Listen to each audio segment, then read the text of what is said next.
Hey, what's going on, everybody? Welcome to Under the Arch Sports. I'm Eric Hobbs, coming to you from my in-laws' house in Omaha, Nebraska. Thanksgiving traveling. I'm here to talk about Mizzou's dramatic win against the Florida Gators. Before we get into that, please, guys, go ahead and subscribe to our YouTube channel, like the video, sign up for notifications, and also find us on Facebook, Instagram, and on X. And again, another reminder, we've got our UTA toy drive going on. Any donation helps underprivileged kids in St. Louis, getting them Christmas presents, right? That's the idea here. So got a few weeks left on that. Please help us out. Thanks. Now, what a win for Missouri. That is crazy. A very dramatic game. Nevis with the not quite a walk-off, but basically walk-off field goal. And I think you have to consider all the different aspects that add up to Missouri being able to execute a last-second drive like that. And one thing you have to look to is player leadership. How much guys are bought into the program, are emotionally invested, and just how much they care. That it seems simple, but it gets overlooked so often. And I don't have to go any further than Darius Robinson. For this game, senior night, he changed his nameplate. So instead of Robinson, his nameplate said Mizzou. I wish the broadcast would have picked up on it because that's something that I think deserves highlighting. But for his final game, he didn't want his name there. He wanted Mizzou there. So that's what his jersey said on Saturday. And that kind of, emotional buy-in, that's all they need. The other thing on display here was the coaching and experience. Missouri looked like a team that's been through this. They know what to do, and they seemed well coached. Florida did not. Clearly, they're a young team. Jesse Palmer said that 30% of all snaps, accounting for all 11 positions, taken by freshmen on the defensive side of the ball. That's nuts. With that, you're going to have mistakes. At the same time, it's game 11, and there's lots of silly mistakes.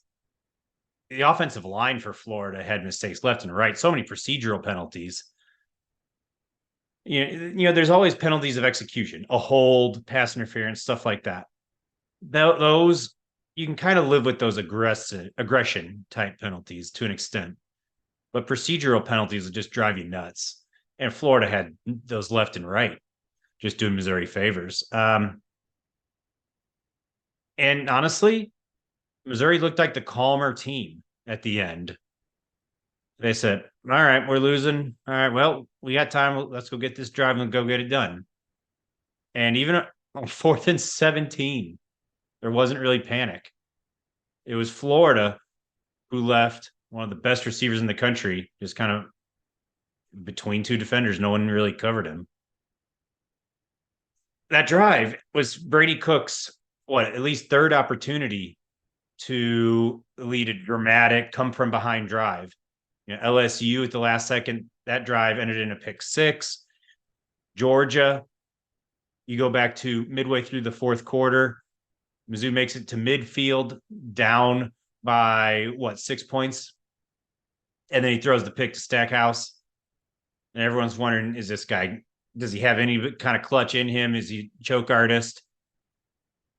This was Brady Cook's moment, and you have to feel good for him. I mean, there's a picture of him with the students, just standing on the little brick wall, the top of the berm there. And it's an incredible photo. Probably nothing more than anything else. That photo will be Brady Cook's legacy at Mizzou. And you have to be happy for him, growing up a Mizzou kid at Chaminade, St. Louis, all that. It's got to be a dream come true for him. Now, all that, and we haven't talked about Cody Schrader, who, Joe Tessitore, Jesse Palmer mentioned just kind of in passing. This got to be the quietest 148-yard game you ever saw out of a running back. And I think part of it is because it was mostly done in the first half.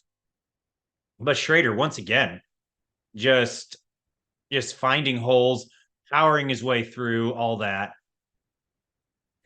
Florida kind of adjusted, and Schrader wasn't doing as much in the second half, but he was still getting yards, even if it was just smaller chunks. And it's crazy. First player for Missouri running back to have 4 straight 100-yard games since Henry Josie in 2011. That's really all you need to know right there. Now, you can't talk about this game for Missouri without addressing the fact that it's supposed to be top 20 or so run defense got absolutely gashed. It was unbelievable. I mean, LSU is going to do what they're going to do to everybody, right? And they did that to Missouri, getting running all over the place.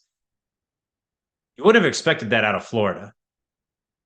That was the one area where I thought I knew what was going to happen was Missouri was going to shut down the run between the tackles. That didn't happen. And I think what we're seeing is Chad Bailey, who's been out a good chunk of this year and is out for the year, along with Tyron Hopper, who missed this game with a sprained ankle.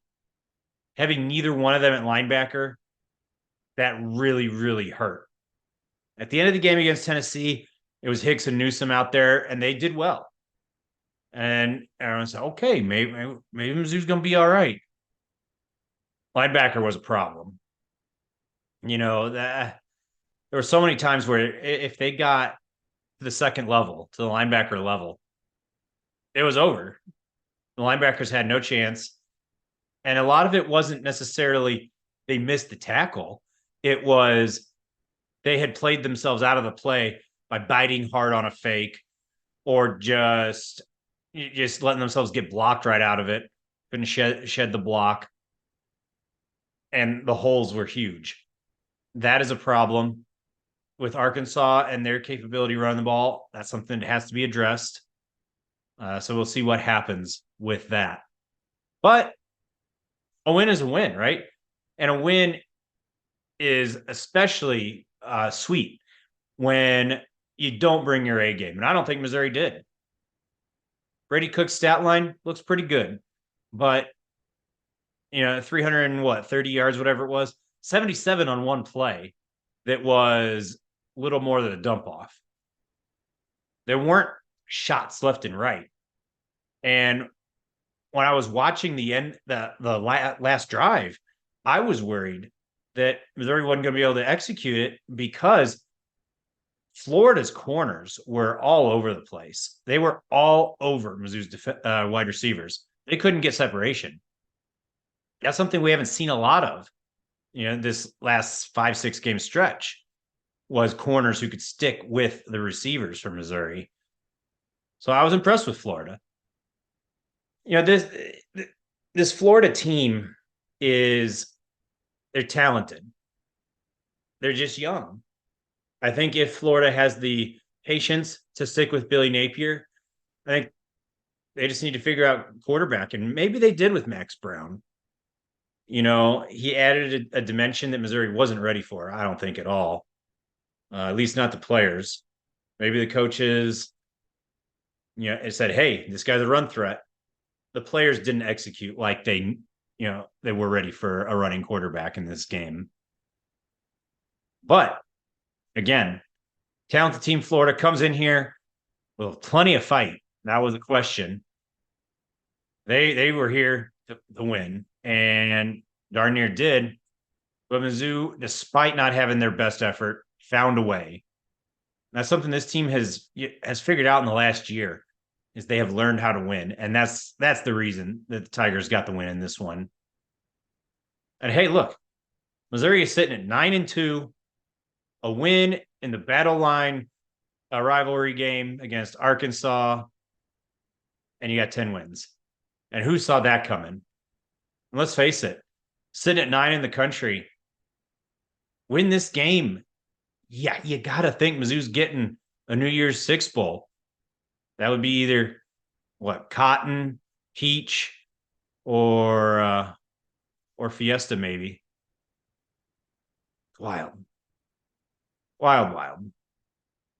That's all I've got, guys. 9-2, huge win. We're gonna have you covered with more Mizzou football, more Blues, more Cardinals, more Mizzou basketball. So keep it tuned here. It's Under the Arch Sports. Thank you for watching.